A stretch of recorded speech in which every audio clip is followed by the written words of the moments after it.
Welcome to the Golden State Media Concepts Beauty Tips Podcast, the show that gives you advice on everything from hair to fashion to skincare products. We'll talk about the latest trends in makeup, hairstyles, and anti-aging remedies. And we'll cover all of the newest fashion trends. If you have an interest in or questions about the beauty and fashion trends that might work best for you, the Golden State Media Concepts Beauty Tips Podcast has got you covered.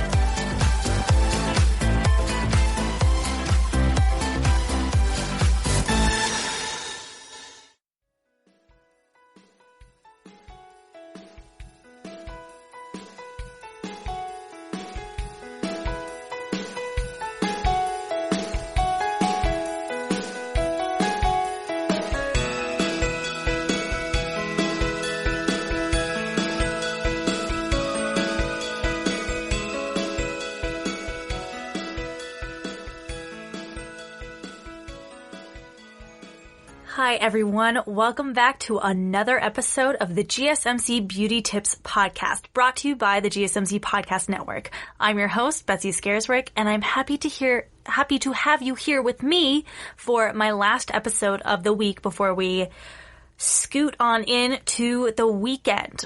Well, in the past 3 days since we've talked, I have changed very little. I have nothing to report other than the fact that I'm no longer watching the Corgi puppy, so I'm just going to crack into the episode. So I mentioned last episode that I was going to talk about sustainable beauty. Doing a little research on that, I realized that the world of sustainable beauty is a little bit more complicated than just reusable packaging or eco-friendly products, in that there are a lot of different types of sustainable beauty and a lot of loopholes that beauty brands find where they claim that, they're organic when they're actually not. I'm going to get into this a little bit more. In an article from Teen Vogue, the writer Arabelle Siccardi outlines a ton of different ways that beauty brands are trying to go fully eco-friendly or sustainable, but are also falling short or finding loopholes to claim they're something they're not. And a lot of that is because there are different standards for beauty practices and beauty brands to be considered sustainable. For example, you can have a product be 75% organic, but in order for you to put the official USDA organic label on it, it has to be 95% organic. Or you can say your brand is cruelty-free, but in order for you to be certifiably cruelty-free by the internationally known organization Leaping Bunny, that's how you know a product is certified cruelty-free, is if you see their little bunny logo on the product with little stars. So in order to be considered certifiably cruelty-free organization, you can't have a parent company that sells products in China, because China has a stipulation in place where products have to be tested on animals for consumer use.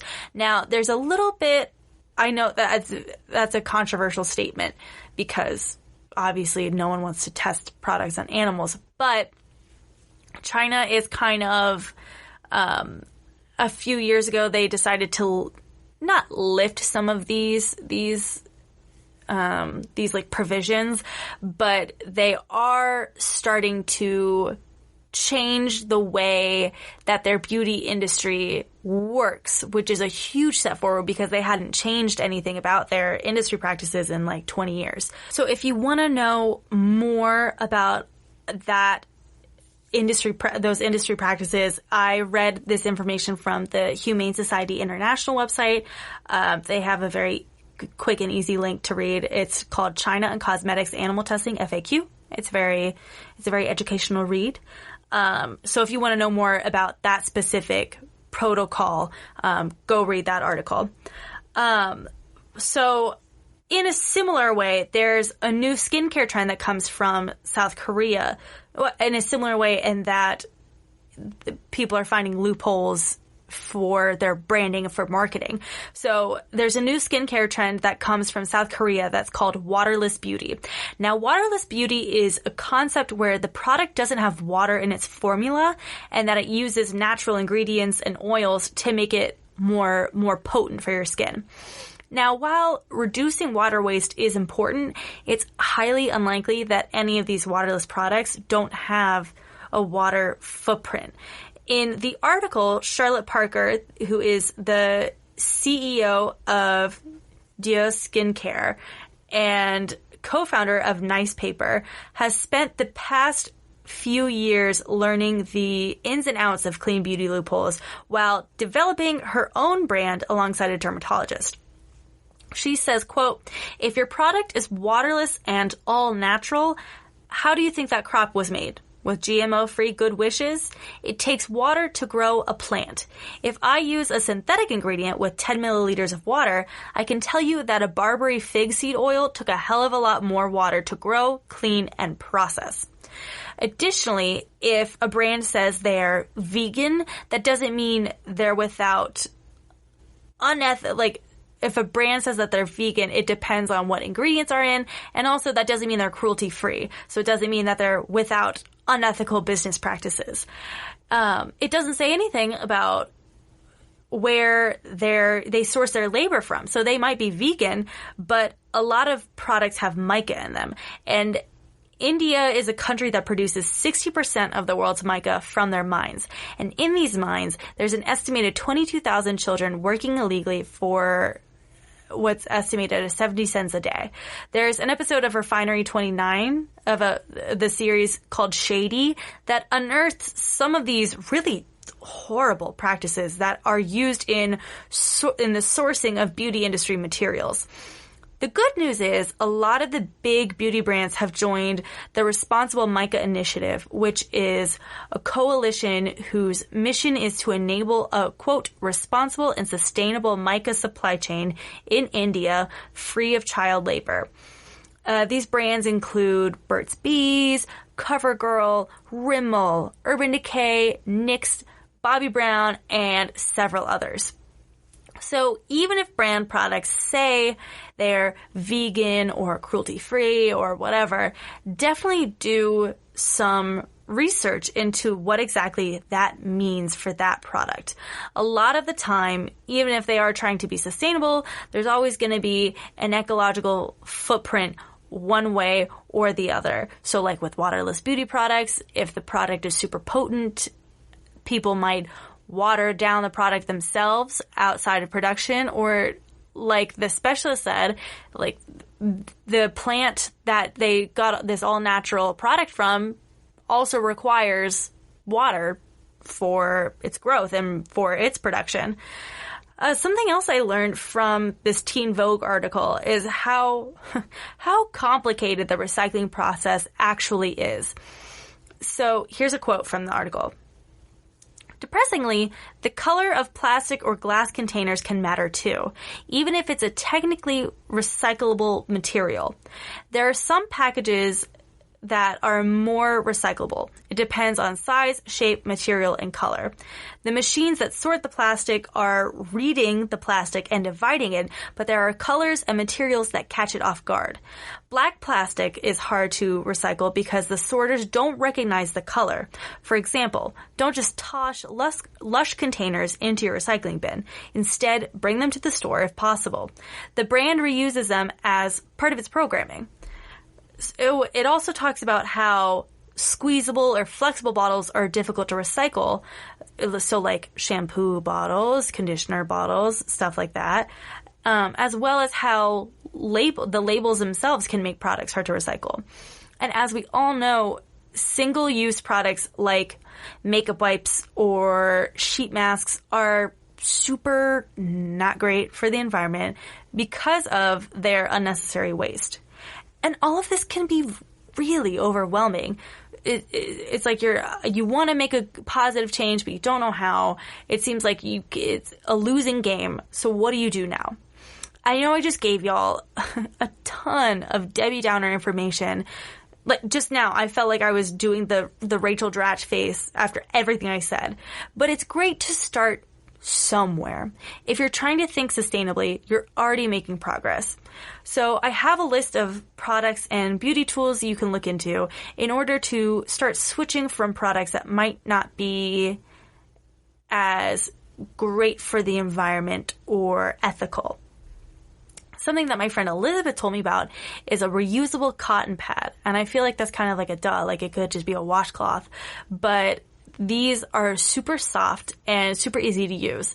There's a set that's from Amazon that comes with a pack of 18 reusable bamboo cotton pads.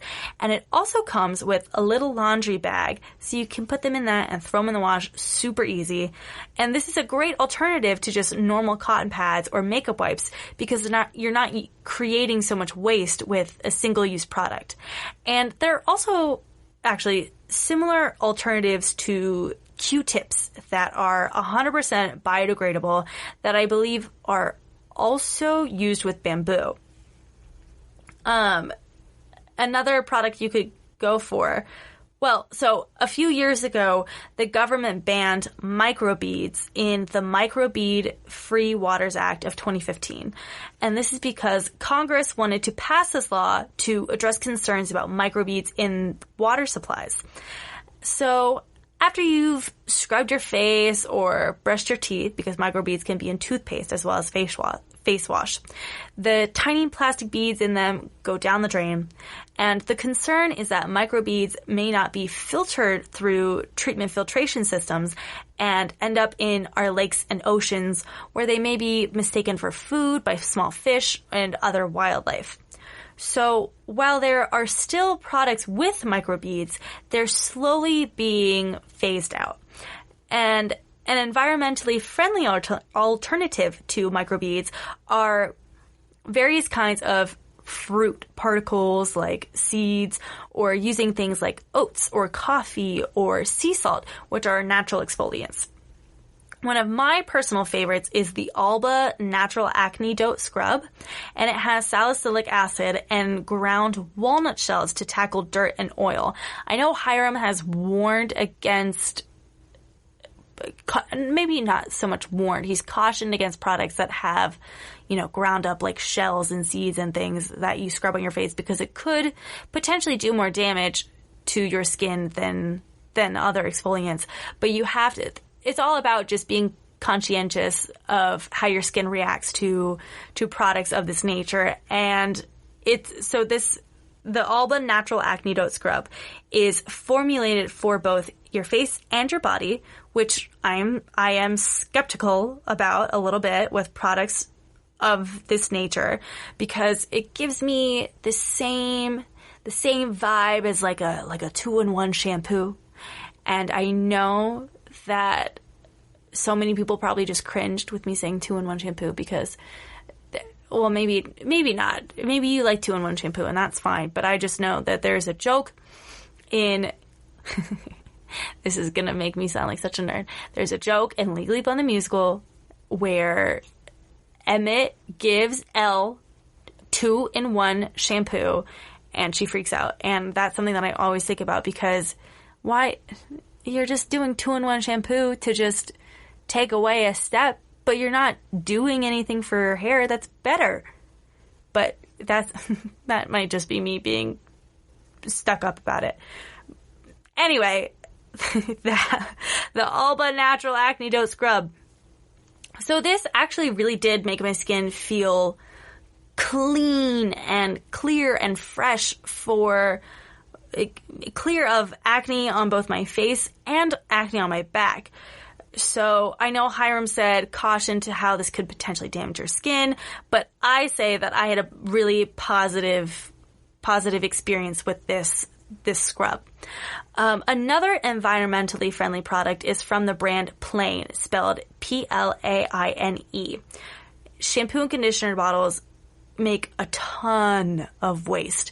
The shampoo bottles that are thrown out of in the U.S. every year could fill 1,164 football fields. So I am looking for alternative ways to recycle my products and recycle my waste products that come from, shampoo and conditioner and body wash bottles. But this company is great, and it uses metal recyclable bottles and have really yummy natural scents like citrus and rosemary. They use vegan-friendly products and have a similar recycle method to Lush products. So when you order the product, you put it with a pump, and after it gets low, you can order a refill or just subscribe and they'll resend you a new one automatically, kind of like Harry's Razors does that as well. Then when you see it's empty, you rinse it out, switch your pump to refill your bottle, and you send it back using a return label that they've already given you. And this company is based out of the United States, and it is also Leaping Bunny certified. So those are two great things. And of course, I just talked about them. Lush has a ton of beauty products that are eco-friendly, recyclable, natural. They're great. A product that I've been wanting, I don't know if I've been wanting to try, I've been intrigued by and interested to try. This is their dirty tooth tabs, and they work just like regular toothpaste. So you don't have, it's like not something weird other than the fact that they come in little tabs and you just chew them up and then you start brushing your teeth. As with most of Lush's products, they are totally vegan, and Lush never tests on animals or buys from suppliers who do. Now, in addition to being vegan, cruelty-free, this also gets rid of the waste that comes from brushing your teeth with a plastic toothbrush and tube of toothpaste. Plastic toothbrush and tube of toothpaste. Say that 5 times fast. To pair with your eco-friendly toothpaste, might I suggest switching to an eco-friendly toothbrush as well. There are a lot of options for bamboo toothbrushes, and they're very easy to just find and order. And so that was a very short list, but there are a lot of really great alternatives to wasteful products and ingredients. And I know it can be overwhelming and you're like, God, it feels like everything has at least something bad in literally everything. And yeah, that's partially true. I don't think it's realistic to suddenly switch everything over to recyclable, eco-friendly, vegan, organic, whatever. So you gotta be realistic about what you're doing. And also, just because some products are natural doesn't mean that they're better for you. It depends on your skin and your skin type and what it does for you. And it really grinds my gears sometimes when people give off such a holier-than-thou vibe for using a natural product.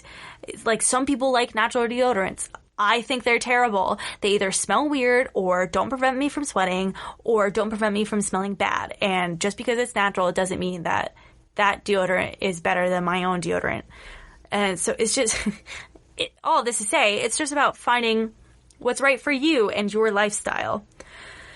Okay, so it's time for our first break, but when we come back, I'm going to be telling y'all about my favorite drugstore makeup products. And since basically the only thing I use is drugstore products, there are going to be, well, I'm not gonna dig a deep hole in my drugstore beauty world yet, but I'll just scratch the surface. So stick around. We'll be right back.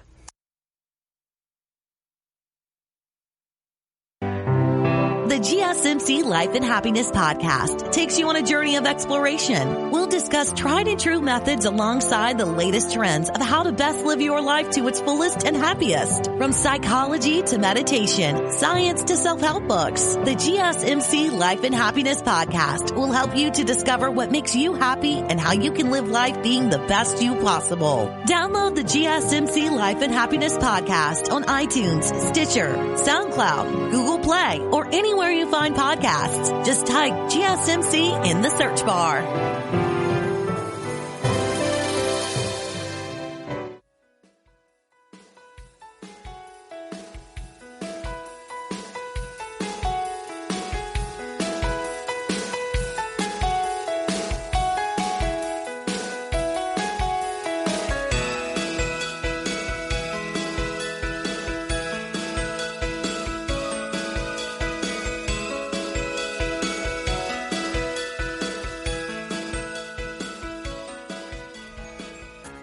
Hi everyone, welcome back to the pod. Before the break, we were talking about sustainable beauty and what that means, how you can participate, and which brands are a great place to start. And some of those you can actually find at drugstores, which is a perfect segue for me to talk about my own personal drugstore makeup brands that I like to use. I know Mel talked in one of her episodes about getting the best bang for your buck, but I'm going to do my own take on that and talk specifically about my favorite products you can get in a drugstore. Okay, kicking it off with a classic, we're going to talk about the Maybelline Dream BB Cream. And I like this because it's super lightweight. It has a little salicylic acid in it as well, and so I don't know if that adds to the lightweight factor, but it definitely makes me feel like I don't just have a bunch of caked foundation on my face, which I know I've said before, but I just absolutely hate that feeling. You know, like when you can just like feel the makeup on your face. It's been especially bad lately because I haven't been wearing makeup as much. So then any kind of makeup that I put on my face feels so heavy and like I'm just trying to make myself break out. And it's because I've become so sensitive to what's on my skin. And you can get this at any drugstore, Target, whatever, anywhere, and it's around $9. It lasts me.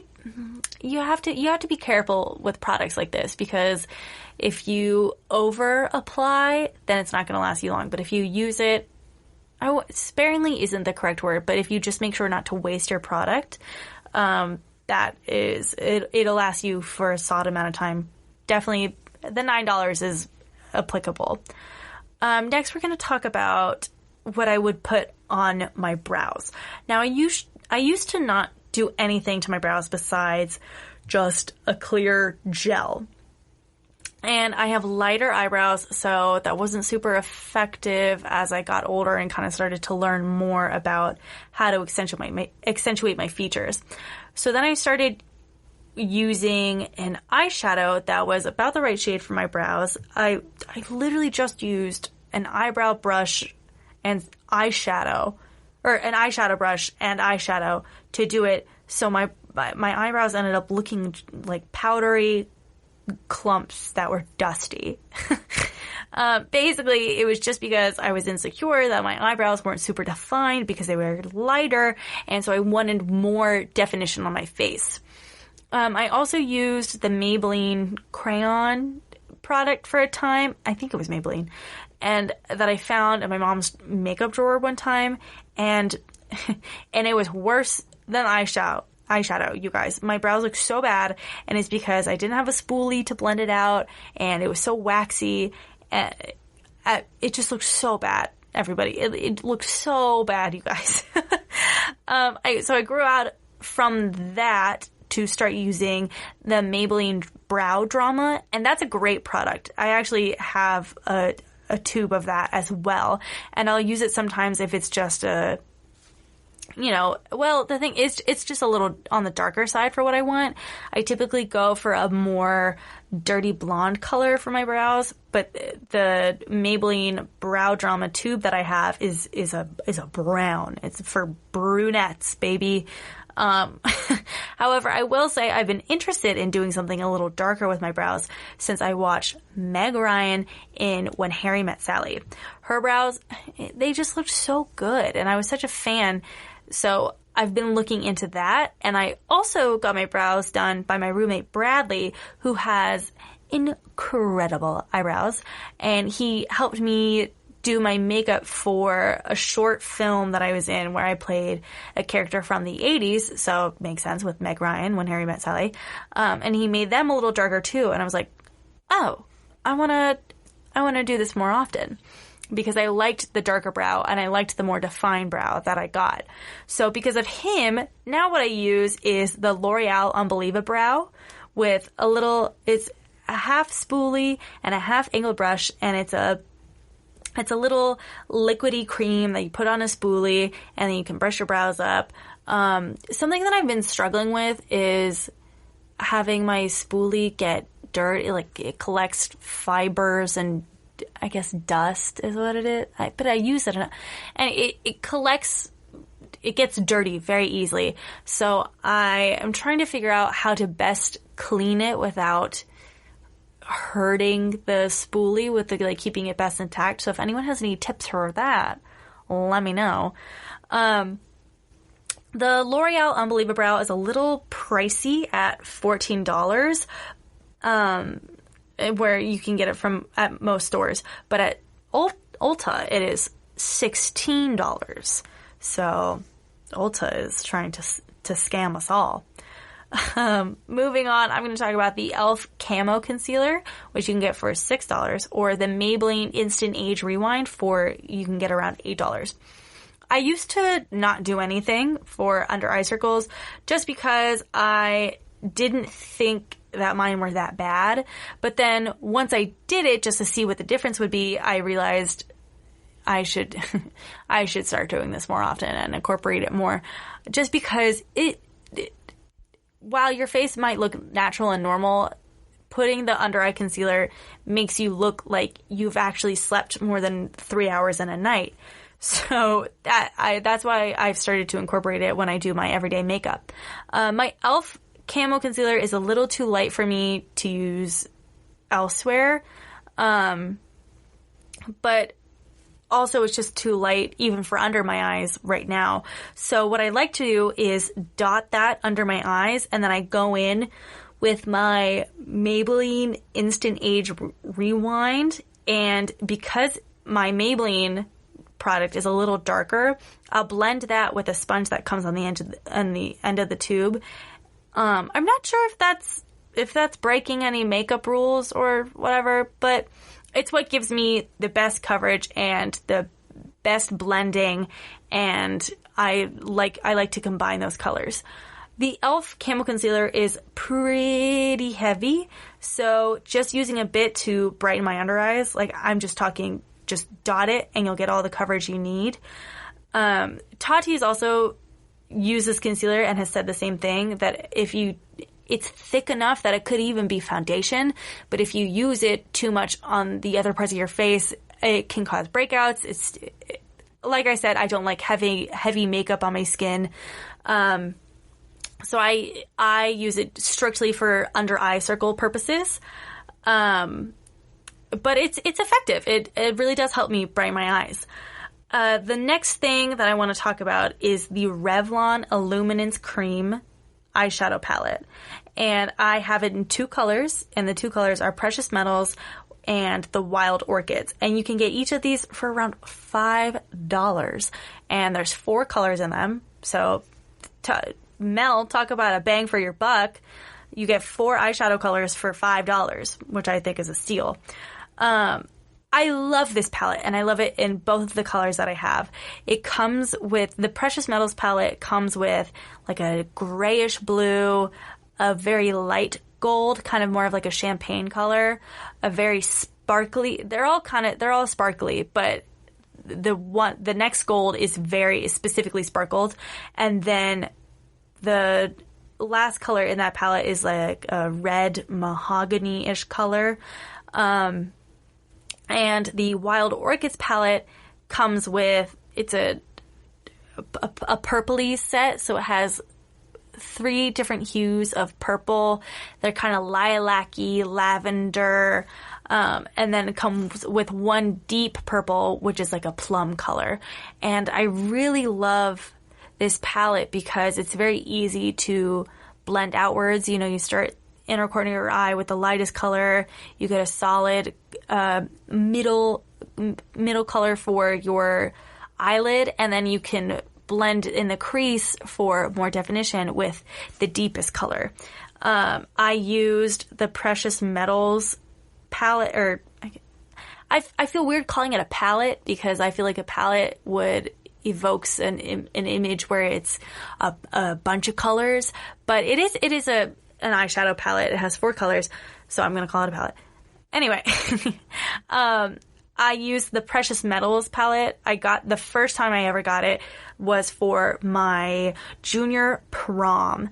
And I really liked it because it's natural. I tend to gravitate towards gold colors for my makeup, and it was very natural but also very glamorous because I blended the lightest gold, blended it out into that kind of mahogany coppery color. And I really liked the way it turned out, and I use this often still. And they both just have a nice gradient in both of the palettes. I will say I've never used the gray shimmer before. It's just not a color that I use often.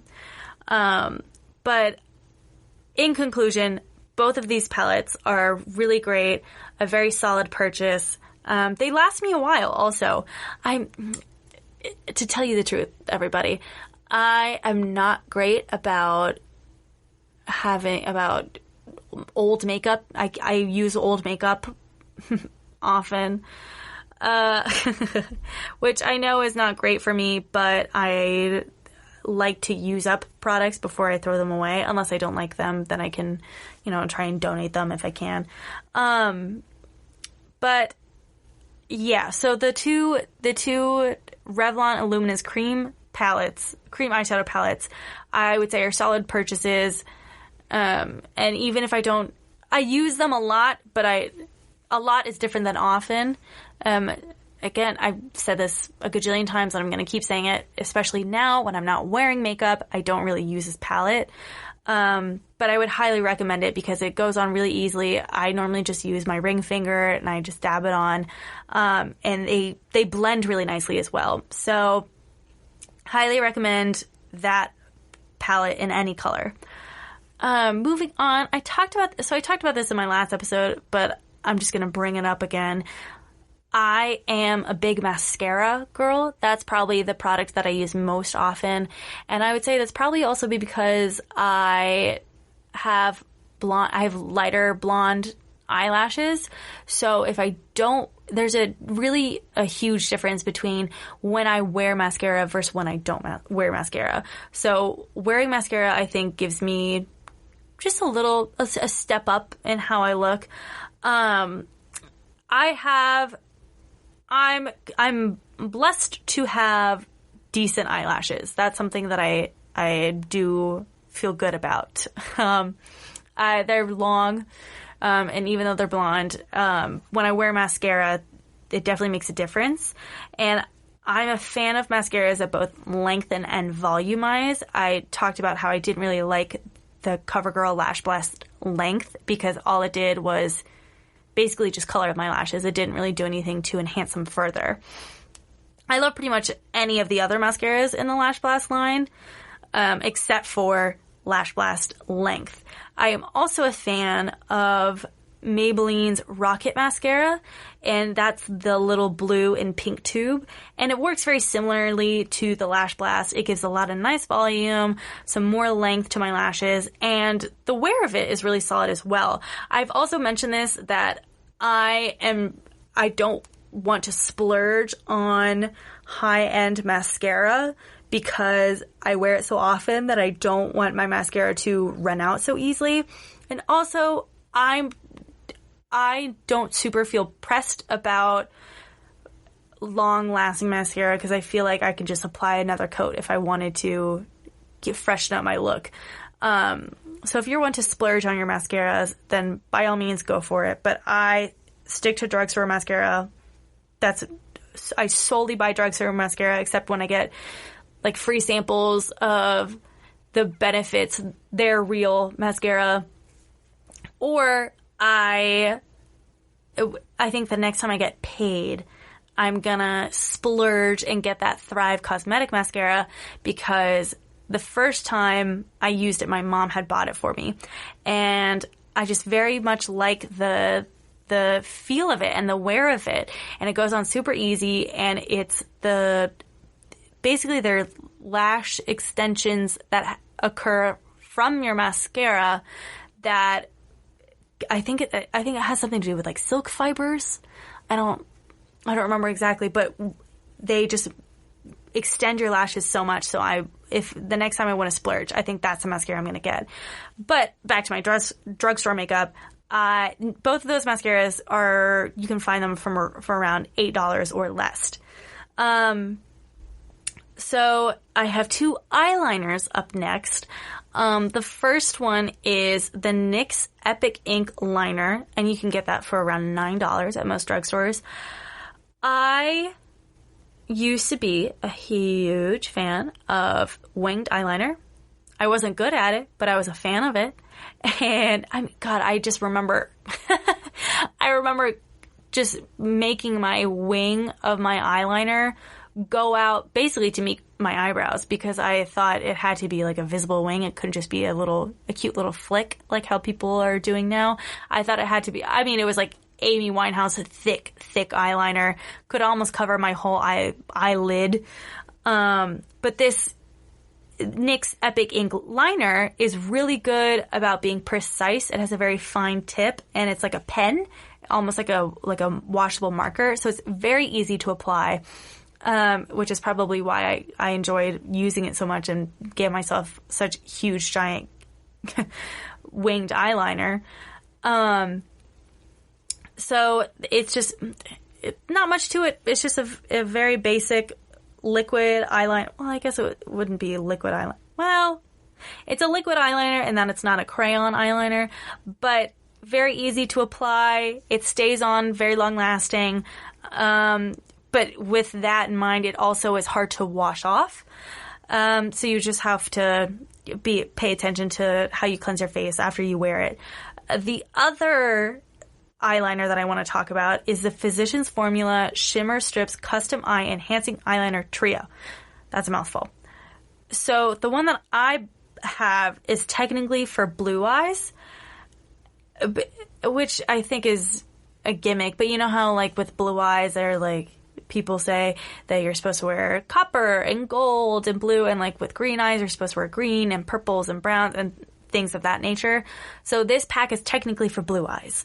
And I just love, now this might be weird, but so I love doing the blue eyeliner on my upper lid and a little in the corner of my eye, smudging it just a little bit, and then putting the copper color that also comes with it on top of the blue, because I think it tones down the blue a little bit while still letting it shine through. Now, I will say I haven't seen this in stores for a while, but you can get it on Amazon. It's a little pricey. It's $17, but you get 3 eyeliners in one pack. So I would say maybe not worth it, but I would say it's you get 3 eyeliner, 3 in 1, but it's for $17. But they're nice eyeliners, and they work really well. Okay, so finally what I want to talk to you about is the Burt's Bees Tinted Lip Balm. I mentioned in my first episode that I had really started getting into lipstick and lip colors. And it's a tinted lip balm. And I like it because it's not so much color as a lipstick. It's just a very, very light color, but the more color that you want, the more tint you would apply. One of the downfalls of this is that it kind of pills a little bit, so it gets crumbly during a application, and maybe that's just my one that I have, but sometimes it's not a very smooth chapstick. It's definitely a more of a tint than a chapstick, I would say. But if you don't want as much, and again, it's a tint. It's pretty pigmented for a tint as well. So if you don't want that much tint, my other favorite of their lip balm is the plain lip balm with pomegranate oil. And that has just the tiniest bit of color in it while still nourishing your lips. And it also smells really good. So that's a general overview of my favorite drugstore makeup, from concealer to eyeliner to brows to chapstick. And like I said, that's just a small selection of the huge world of drugstore makeup, including my personal favorite drugstore makeup.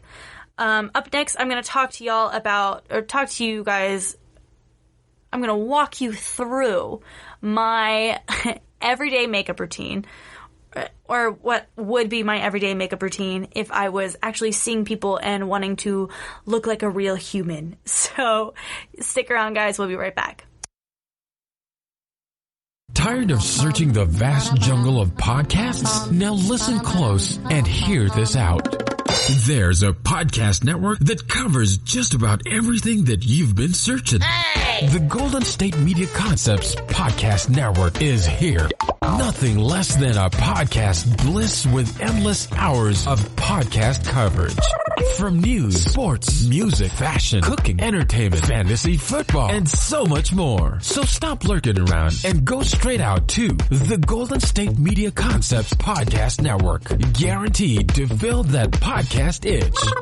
Whatever it may be. Visit us at www.gsmcpodcast.com. Follow us on Facebook and Twitter, and download us on iTunes, SoundCloud, and Google Play.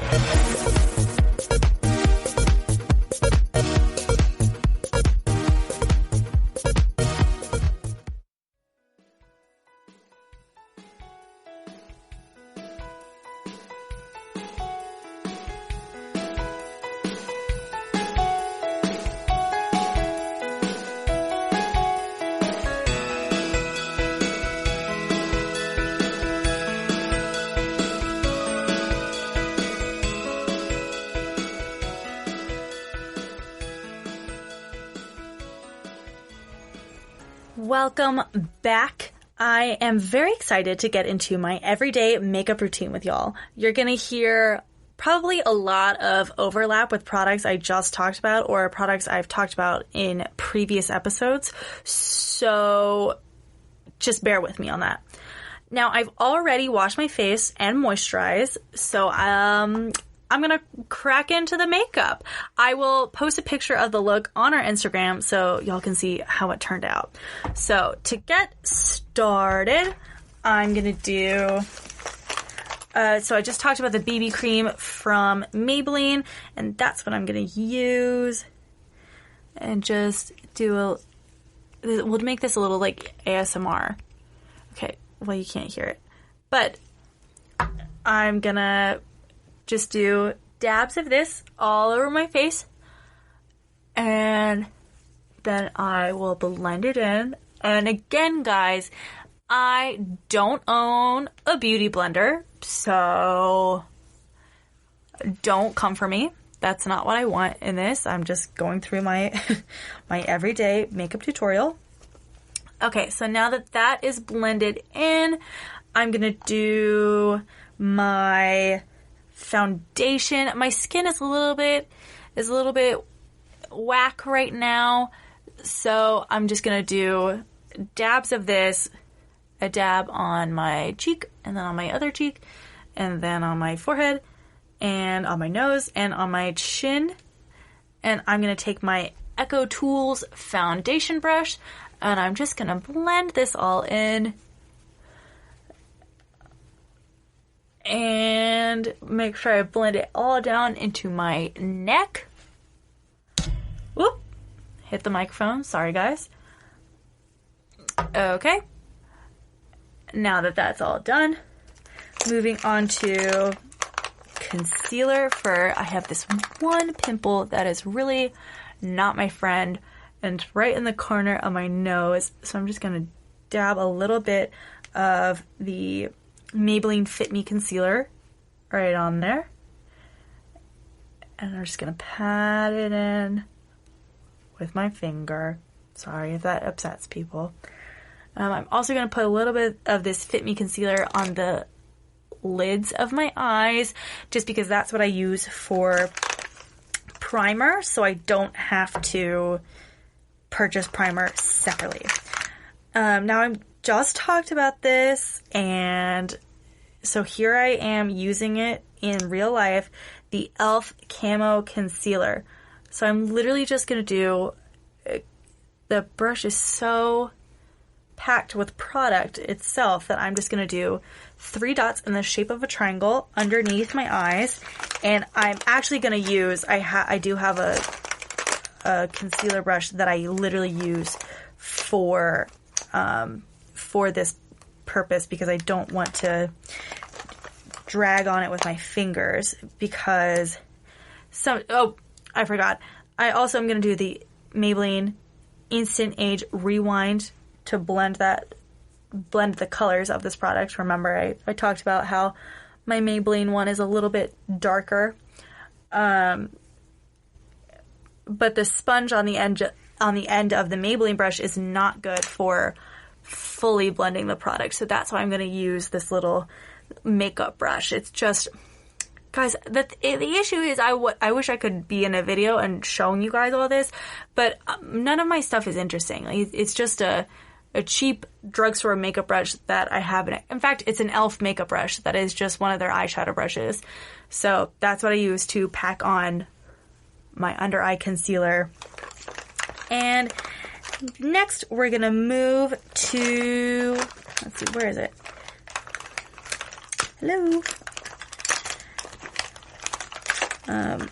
This is fun ASMR for you guys. Me rummaging around in my makeup bag.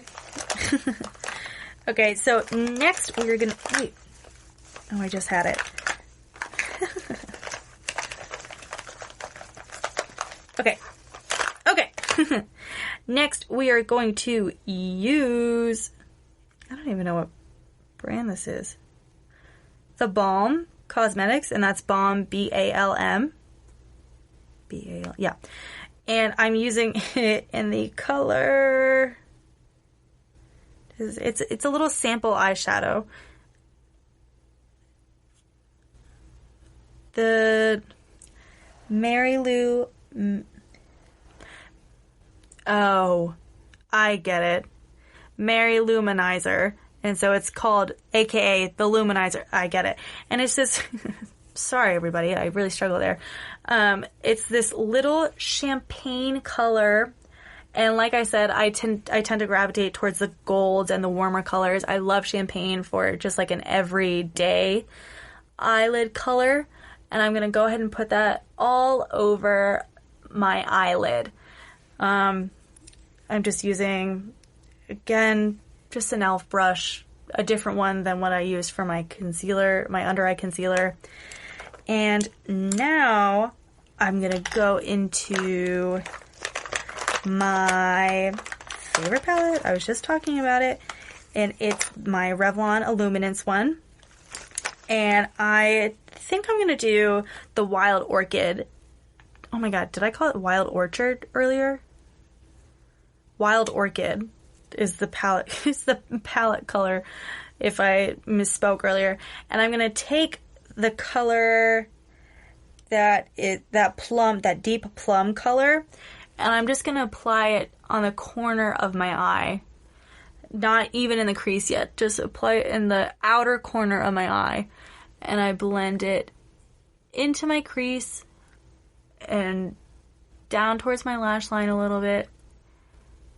Just so it's not so concentrated in the corner of my eye, but that it's still, that's where it's focused. Okay. Nice. And next I'm going to take my Maybelline The Nudes palette. And I'm going to take the color, it's another champagne-y color.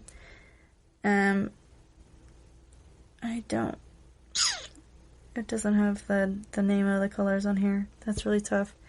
Well, if you get the Maybelline The Nudes palette, it's the second row, second from the right.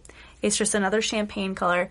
And I'm putting that on top of my lid again to kind of cover up any of the mistakes that I might have probably just made from putting that crease color on. And I'm just going to pat it on using an eyeshadow brush. And yep, there it is. Okay, and then I'm also going to use from this palette the top left color, which is just like it's more white than champagne, but I'm going to use it as like an eye brightener. So I'm putting that in the corner of my eyes, just to brighten up my look a little bit. Nice. And now what I'm going to do is use my, you heard me talk about this earlier, and sometimes I do this like all out of order, like if it's just like the next thing that I find in my makeup bag. Now where is it? It is I'm going to use the L'Oreal Unbelievable. Where's I can't find the applicator for the Unbelievable.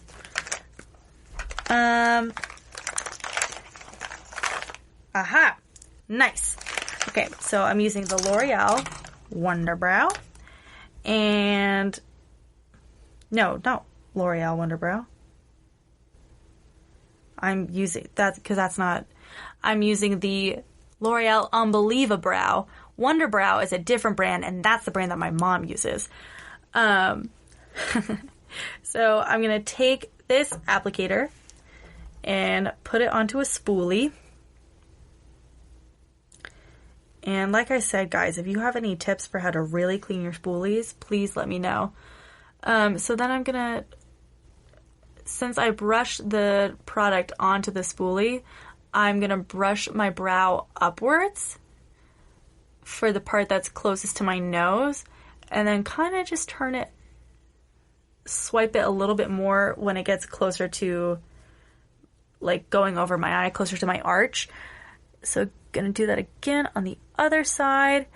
And what's key for me is that I've found I keep applying product and keep swiping when I don't think that I've done it perfectly. And what ends up happening is that my eyebrow just becomes caked in product and waxy, and it doesn't look good, and it looks super, super fake. It looks like I don't know how to do my eyebrows, which I don't. But it's nice to pretend that I know how to do it.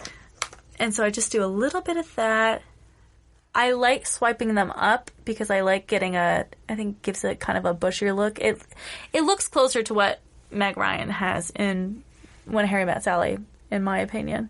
So I like having the bit of, I guess you could call it eyebrow fringe at the top. Next, I'm going to take an angled brush, and I am going to use my e.l.f. eyeshadow palette, and it's the Need It in Nude palette. And with this angled brush, I'm going to put in the color, it's the fourth from the right. These colors don't have names on them. It's kind of like a warmer brown color. Again, fourth from the right on the Need It Nude palette from e.l.f. And so I'm going to take my angled brush, my small angled brush, and what I do for eyeliner for every day, if I'm not going to use the blue eyeliner, is I just take the angled brush, I use the eyeshadow, and I give myself eyeliner using eyeshadow. And what I like about this is that it's a little bit less intense than, say, using like a pencil or a liquid liner. It looks a little bit more, well, I would say it looks more natural. It's a little bit on the smudgier side. It's just less intense and less defined. And sometimes I like that for eyeliner, especially when I'm going to use if I want the defined look, then I'll use my, jet black liquid eyeliner. But for just a softer everyday look, I'm just putting this coppery, warm brown on the outer corner of my eyes and blending inward, just so it's a little bit more defined on the edge of my lash line and a little bit more soft as it goes in towards my eyes. And I'm going to do the same thing, a similar thing on the bottom, and I'm just going to put it on the outer corners of my bottom lash line. And that, I think, kind of makes my eyes a little bit bigger. I don't know what it does. I don't know why it does, but it just makes my eyes look a little bit, it keeps my eyes bright, which is something that we want.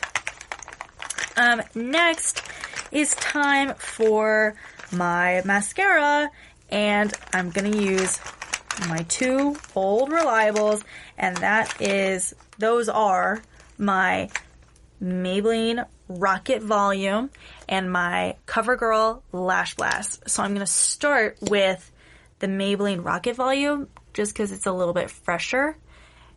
And I'm just going to apply it all over my eyes. All over my eyes. Just a bunch of coats on my eyelashes. And I mentioned before, I put a ton of mascara on because my lashes are so light. And it takes a few coats for them to become really defined. So yeah, that's why it always takes me the longest out of everything in my makeup is putting on a bunch of coats of mascara. This reminds me, doing this tutorial for you guys, it reminds me of when I was in middle school and I had my own beauty channel on YouTube where I would do tutorials. And see, this always happens to me. I talked about this in the mascara video where I get the little dots on the inside of my nose when I'm putting on mascara. It's very frustrating. But back to my beauty YouTube channel from middle school. It's not active anymore, but I would do beauty tutorials. I would do a braid tutorial, and my braid tutorial was literally me doing a French braid. I believe I did a room tour at one point, which is crazy because no one wants to see my middle school childhood bedroom. I believe I had 12 subscribers, all of whom were my friends from school. And okay, so I just finished with the Maybelline Rocket Volume, and now I'm going to go in with the CoverGirl Lash Blast to kind of give it that extra coat and that extra oomph. And basically, my thought process behind this is that the Lash Blast Volume, the second kind of mascara that I use, will enhance what the first mascara missed.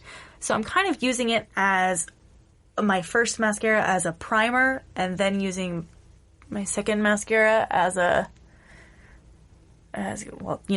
mascara. I don't know if that logic is flawed or not, but that's what I've been doing, and I like the way my eyelashes look, so I'm just rolling with it.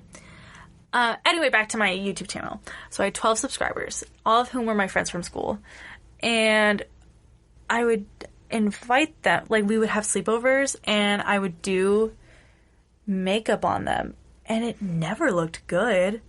But because I don't think I was the first one to use makeup, but I really flaunted the fact that I liked my makeup and I used my makeup. I think that my first palette was a Too Faced palette, and it was that one that comes with different pamphlets of what you should, of different basically tutorials on like a little index card that tells you how to use which color for which look, and it had like a classic look and it had like a fashion look.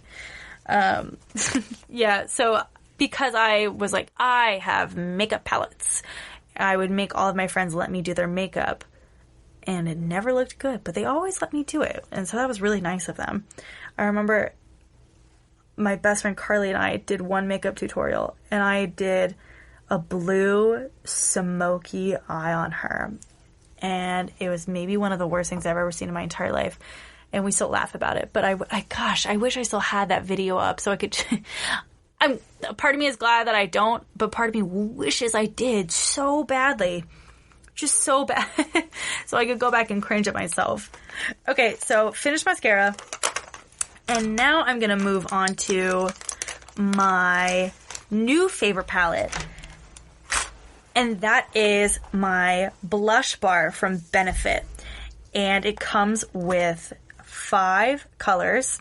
It comes with California, Gold Rush, Dandelion, the classic Hoola Bronzer, and Rockateur. And what first I'm going to do is contour my face using Hoola. And now I just use the brush that comes with the palette. It comes with one of those little square brushes that Benefit Stuff always does. But hang on, I'm doing fish face while I apply this bronzer. And I know some people have strong feelings about not using it versus using it, but I think it gives me like a better contour, honestly. And so I'm just blending that under my cheekbones. I'm gonna blend it on my hairline, on my forehead, mildly connect it to where I'm blending it on my cheekbones, blending it upwards towards my hairline. I'm gonna blend underneath my chin, just to make sure that it's a little bit more blended, just a little bit down the sides of my neck, just so it's not like a weird line. I'm going to do under my nose where my nostrils are and the sides of my nose. So I'm literally just blending so much over my face. Next I'm going to go in with California, and I'm going to put that just on the apple of my cheeks. It is the brightest pink color, so I'm doing that on the apples of my cheeks. And next I'm going to go in with Gold Rush, and I'm going to start a little bit on the apple of my cheeks and blend that upward. It's a bit more of a highlight, and it's a little more subtle, a mixture between a blush and a bronzer that I'm putting fully on my cheeks. I'm going to do a dash of Dandelion on my chin and my forehead. So the colors, and I mean a dash, like I'm not fully blending it. I literally just dipped it in the palette, in the pan, and then I swiped a little bit upward on my forehead and a little bit downward on my chin. And then I'm going to do Gold Rush again, just on the tip of my nose. And it gives it a little bit of a sun-kissed glow. Not as much as I would say, like as like an e-girl, maybe. But, enough that it gives me a little bit more of a sun-kissed glow on my face. And so then I'm going to finish that up with, you guessed it, the Burt's Bees Tinted Lip Balm. And I'm just going to dab that on my lips.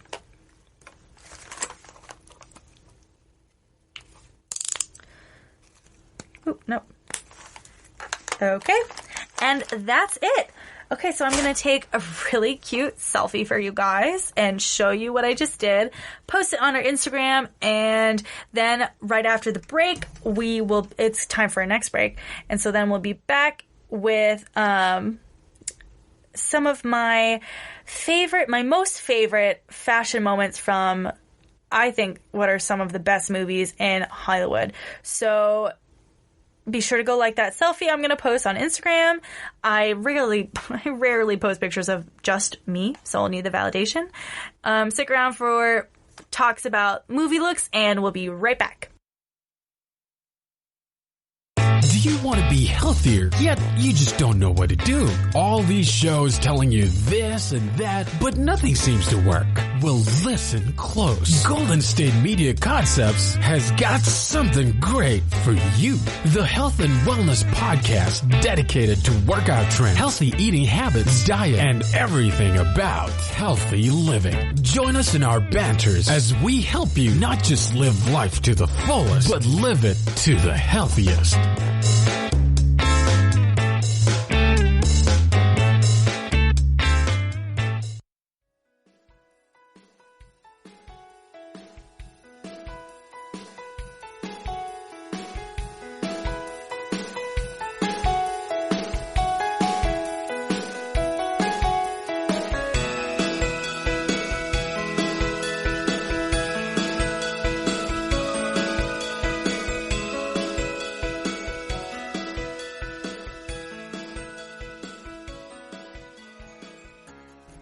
Welcome back. Earlier in the episode, I tried to give y'all some insight into the very complicated world of sustainable beauty. We talked drugstore makeup, and I also gave you guys an ASMR version of my own, a little bit nicer than everyday makeup tutorial.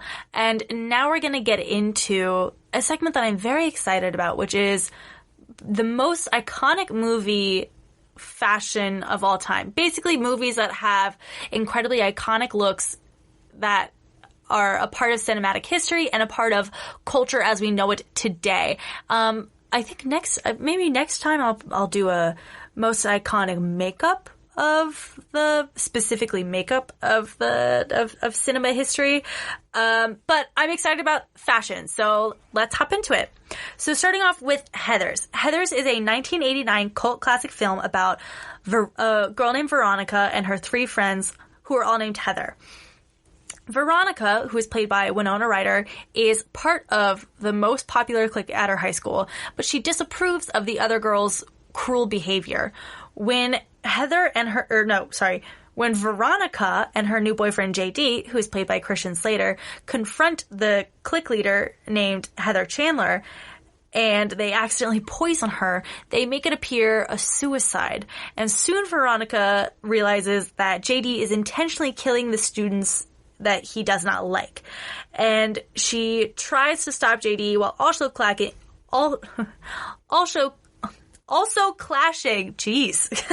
with the clique's new leader, one of the other Heathers, who's played by Shannon Doherty. So this is a movie that was written by Daniel Waters to try and be a contrast to the idealistic teenage movies. And at the time, it was all of those John Hughes movies like The Breakfast Club and 16 Candles. So Heathers is iconic for a plethora of reasons. You have Winona Ryder, Christian Slater, and a teen angst comedy about murdering their classmates.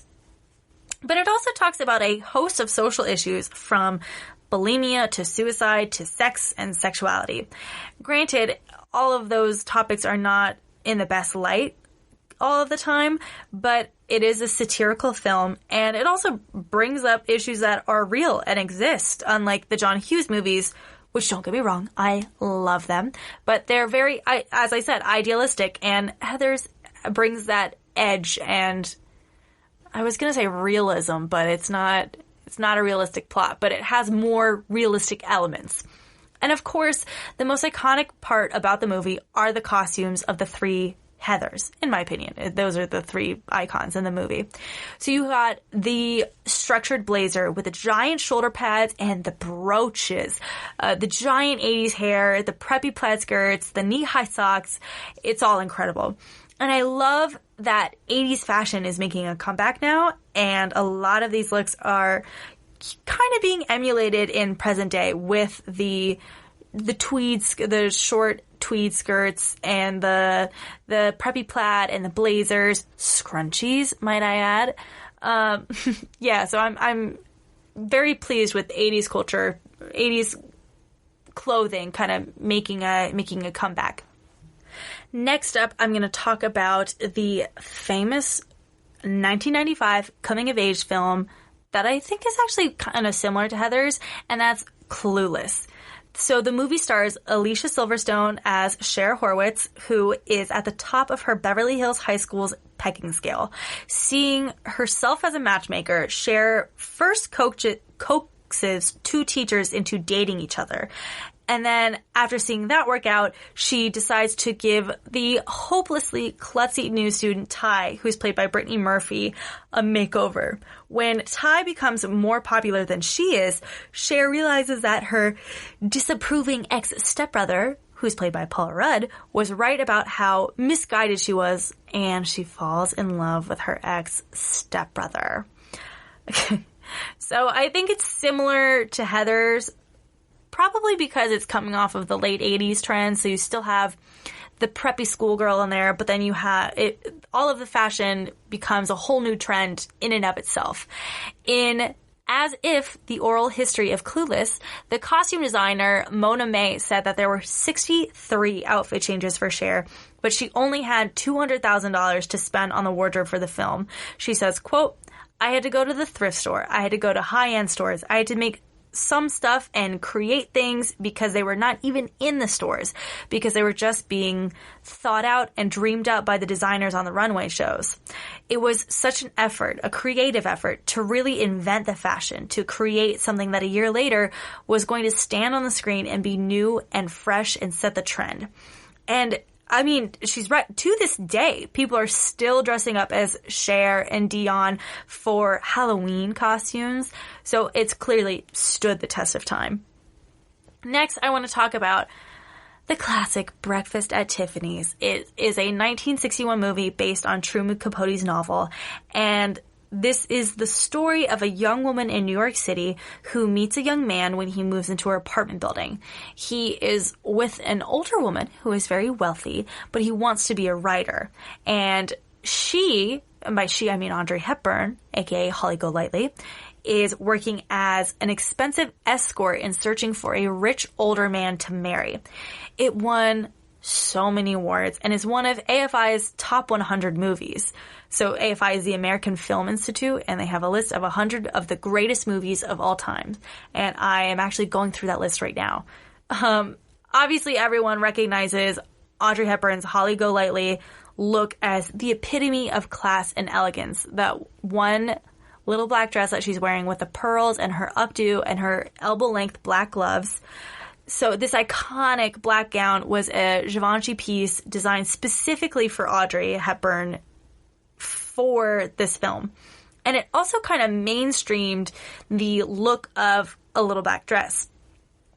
So, I mean, everyone recognizes this not only in this film, but specifically that look as just like the epitome of class and grace. And I mean, Audrey Hepburn is just such, let's count all the times I say icon, but Audrey Hepburn is just such an icon in and of herself that movie's really celebrated.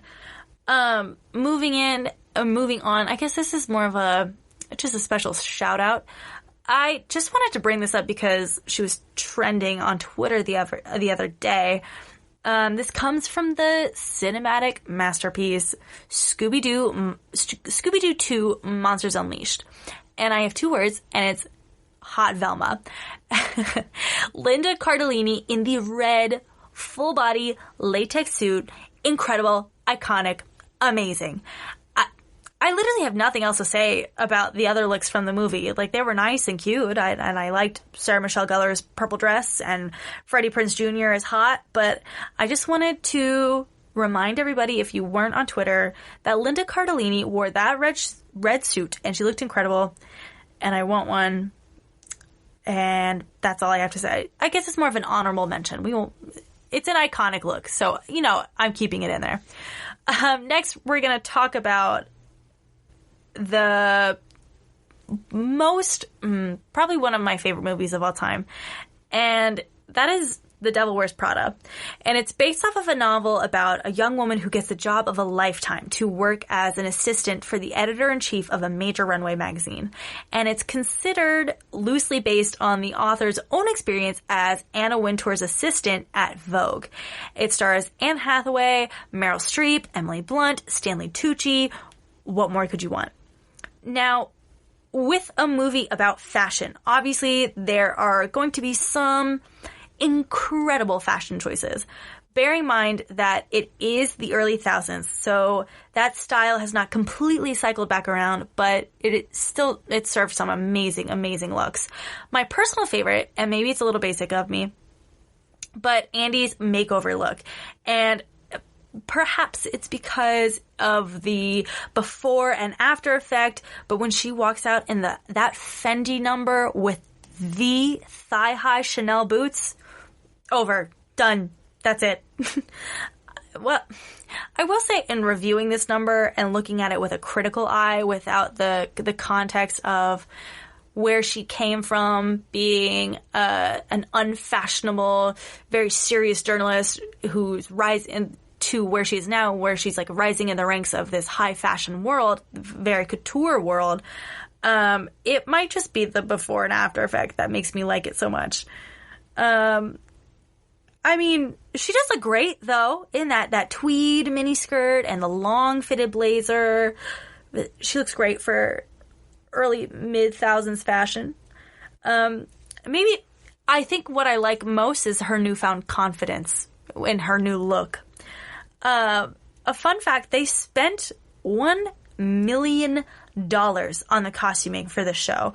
And that includes the fact that they borrowed a ton of clothes from those high fashion designers mentioned in the film, which is just crazy. But a lot of films have also done this, and that includes another one of my favorites, Crazy Rich Asians. And this is a 2018 rom-com about a Chinese-American professor who travels to meet her boyfriend's family and is surprised to discover that they are among the richest in Singapore. And it's also based off of a novel by the same name. So the protagonist is Rachel Chu, and her fashion journey begins more edgy and neutral. I believe it's an econ professor in New York, and then she transitions to more softer and colorful fabrics when her character arrives in Singapore. And director John M. Chu wanted her to follow a Wizard of Oz trajectory for her visual arc. And the director also wanted the character of Rachel to have her Cinderella moment. And that was when she was a guest at the wedding, which is a moment in and of itself. The wedding where the aisle floods with water as she's walking out to, I think it's I Can't Help Falling in Love. It's a cover of I Can't Help Falling in Love with You. And she's a ballerina. The actress is a ballerina, too. So she has these, like, long legs with her beautiful pointed feet as she's basically floating on the water down the aisle. But about Rachel, who is the protagonist, the director wanted her to have her Cinderella moment. And so the costume designer knew that her beautiful, oh God, it was such a beautiful dress. It had to be light blue to follow that Cinderella imagery.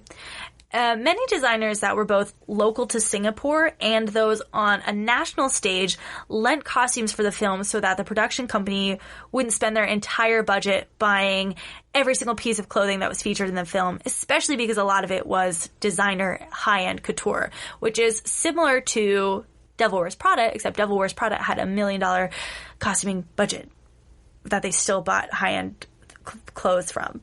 The costume designer also kept Rachel sleeveless for most of her time in Singapore because, and now this is interesting, she was sleeveless because it helped her keep her character vulnerable since she was supposed to be at odds with her boyfriend Nick's family. So, you know, showing a little more skin is a little bit, it was supposed to be similar to like bearing your soul a little bit more for Rachel's character.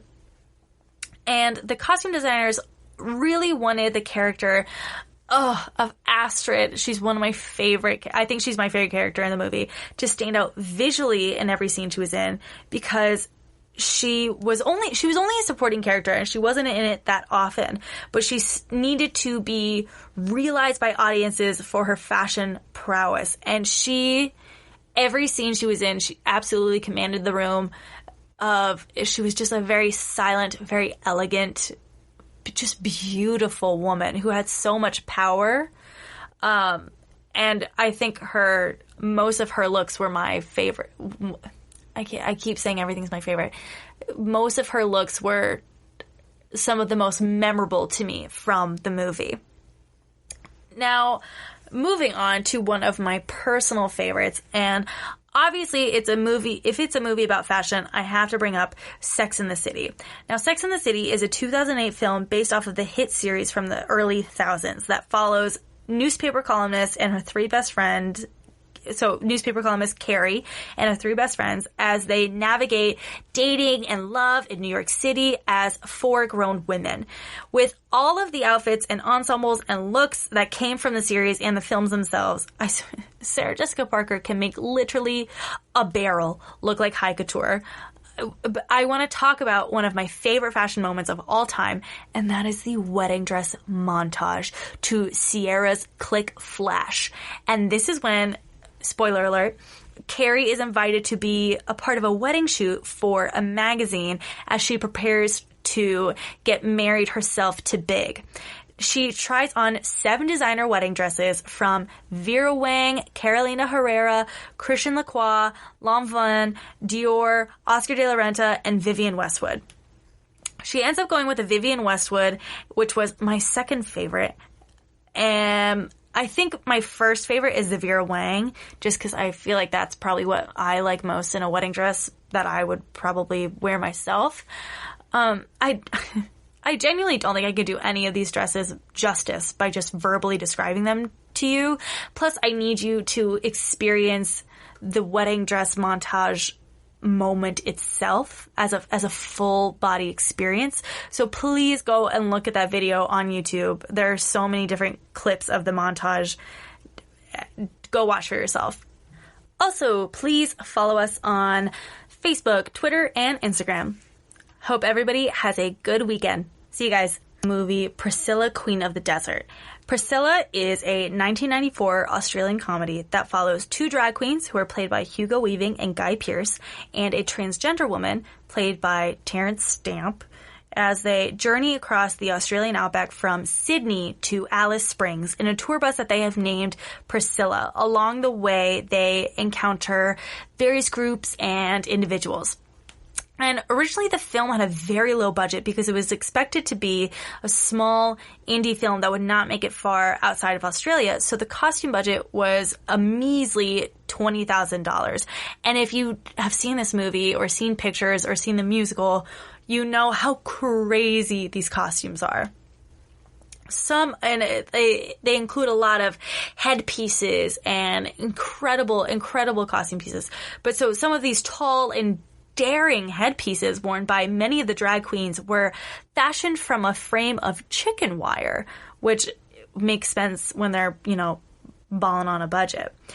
The iconic mini dress made from thongs, it had a matching handbag, were constructed from underwear sold at Target, where the costume designer's mother worked, and so she was able to get them at a discount. And again, when you're balling on a budget, you got to get your costumes from Target. The costume designer has said that he was glad that he was inspired by the local queens in Sydney who had, strayed away from the traditional femme leg girl look and did something more interesting that told a story about gender politics and feeling. And after winning the Oscar for costumes, the designer Tim Chappell, please tell me which is the correct version, he went on to work doing music videos for Cher and Missy Elliott, as well as more films like Miss Congeniality. And I want to give a shout out to another film that I just love these films, so I want to talk about the aesthetic. Is literally any Wes Anderson movie, because his movies are some of my favorites of all time, and I want to acknowledge the amount of detail and effort his design team puts into the aesthetic of the film. Wes Anderson calls the costumes of his movies character uniforms, which is a term he takes from Jean-Luc Godard. In a blog post from Studio Binder, one that it's a post that unpacks the Anderson film style, says this about the character uniform choices. They say, quote, "Similar to a cartoon character, the viewer is able to associate a consistent look with a specific character. The viewer forges a more significant relationship along with a set of expectations for each character." So like if the character is supposed to be evil, Wes Anderson will make him look evil, like Willem Dafoe in The Grand Budapest Hotel. He's supposed to be evil. He's dressed in black leather. He has brass knuckles. I also want to give a quick mention to Black Panther. I'm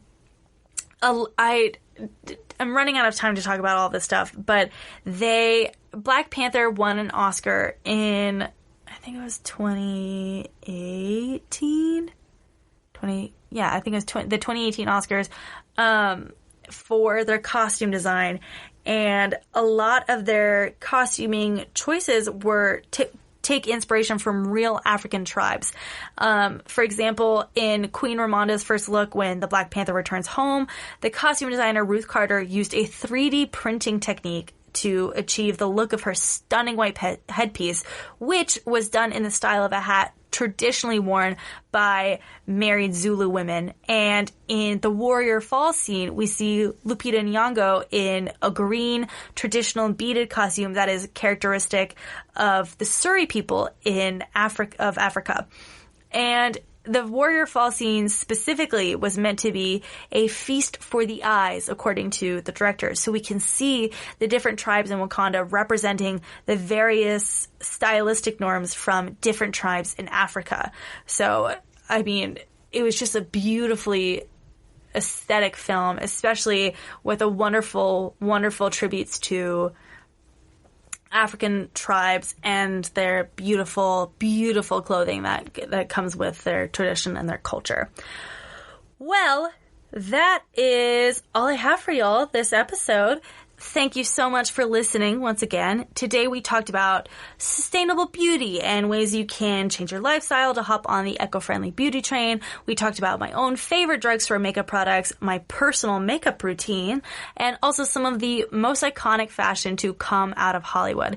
As always, if you have anything to add about what I said today, please leave a review and let me know something you disagree with, something, maybe a mispronunciation I had. I'm eager to learn more about y'all. So thanks for hanging out with me. You've been listening to the GSMC Beauty Tips Podcast, brought to you by the GSMC Podcast Network. I would like to ask that you please remember to subscribe to the show and write a nice review, because all your reviews really help us.